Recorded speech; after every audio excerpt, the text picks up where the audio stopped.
Breaking news mga kabayan, eto na, France, Germany, United Kingdom, Italy, Netherlands at maging ang Japan tutulong na para maging bukas ang Strait of Hormuz. Aasahan na marami pang mga bansa ang magpapahayag ng kanilang suporta kay President Trump matapos magbabala ang Amerika na aalis ito sa NATO alliance. Israel ipinakita sa mundo ang ginawa nitong pagwasak sa mga barko at command and control ng Iran Navy. Walang nagawa ang mga anti-aircraft ng mga barkong pandigma ng Iran sa mabilis na eroplano mandirigma ng Israel Air Force. Iran, problemado dahil mawawalan sila ng kontrol sa Strait of Hormuz. Mga pinagtataguan ng mga ballistic missile ng Iran sa kabundukan, isa-isang winasak ng Israel fighter jets. Isang journalist naman at kameraman ng Russian TV ang muntika ng sumakabilang buhay matapos itong baliwalain ang babala ng Israel airstrike sa Lebanon.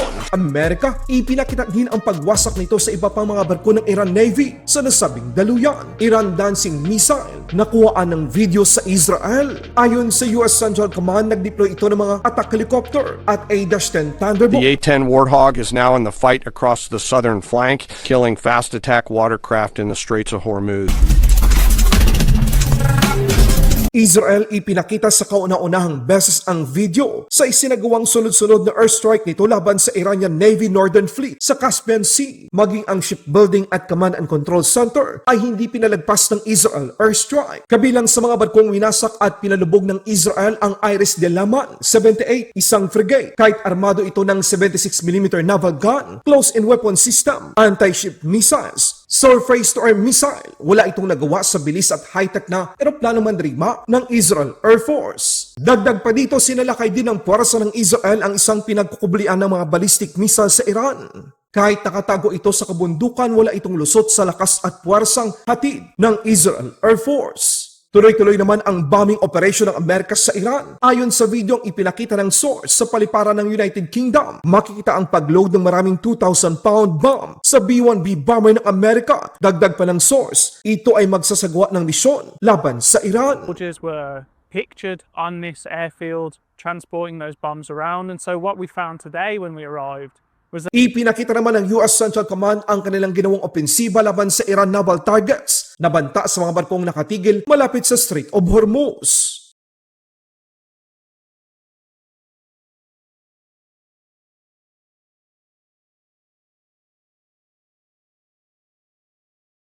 Kakaibang missile ng Iran nakuhaan ng video ng mga source sa Israel. Makikita ang naturang missile na parang sumasayaw. Ito na kaya ang tinatawag nilang Iran Sigil missile. Ito ang paraan ng nasabing missile upang lituhin ang Israel Iron Dome at Arrow 3 interceptors. شامت لعبه مزي الشام اشمود يا زكوك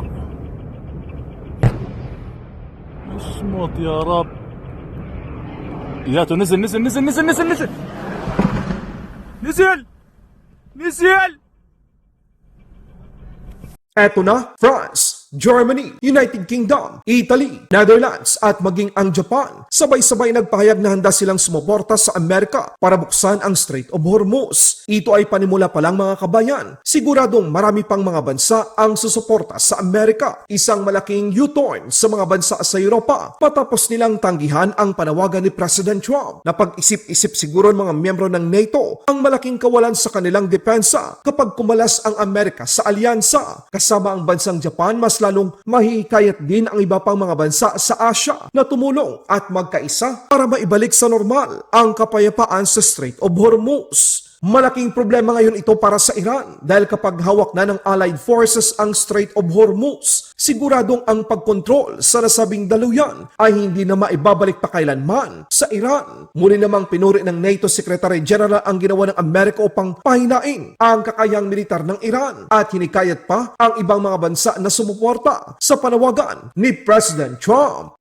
In my contacts with allies all over NATO territory, what I'm sensing and hearing is that we all agree, as we always did, that it was crucial for Iran not to get its hands on a nuclear capability, a ballistic missile capability, and what the US is doing at the moment is degrading that capability of Iran, and I think that's very important. This is important for European security, for the Middle East.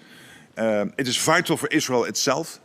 Then when it comes to the Hormuz Strait, everybody agrees This strait cannot stay closed. It has to open up again as soon as possible. This is crucial for world economy. In my context with allies are seeing is that they are intensely discussing amongst each other, with the United States and amongst each other, the best way forward to tackle this huge security issue.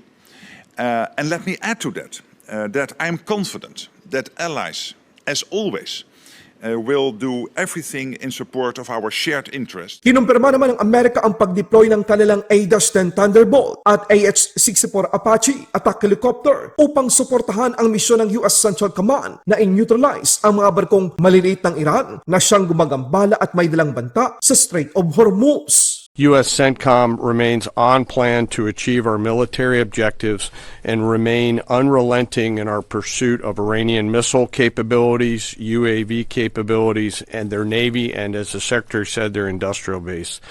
Each day we continue to attack deeper into Iranian territory. As reported by U.S. Central Command yesterday, the U.S. military dropped 5,000-pound penetrator weapons into underground storage facilities, storing coastal defense cruise missiles and other support equipment. These weapons are bespokely designed to get through concrete and/or rocks and function after penetrating those barriers. We continue to hunt and kill mine storage facilities and naval ammunition depots. We continue to hunt and kill afloat assets, including more than 120 vessels and 44 mine layers, and the pressure will continue. We're flying further to the east now and penetrating deeper into Iranian airspace to hunt and kill one-way attack garrisons, destroying Iran's ability to project power outside of its borders. The A-10 Warthog is now in the fight across the southern flank and is hunting and killing fast attack watercraft in the Straits of Hormuz. In addition, AH-64 Apaches have joined the fight on the southern flank, and they continue to work on the southern side, and that includes some of our allies who are using Apaches to handle one-way attack drones. In Iraq, AH-64s have been striking against Iranian-aligned militia groups to make sure that we suppress any threat in Iraq against U.S. forces or U.S. interests. And we remain focused on pursuit of any platform that Iran could field to harm Americans or our partners. Last Friday, Admiral Cooper and the CENTCOM team conducted precision strikes against more than 90 targets on Karg Island, which included all of their military-only infrastructure, which included air defenses, naval base, mine storage, and deployment facilities. And as the Secretary mentioned, we continue to strike against Iran's defense industrial base and will continue to do so.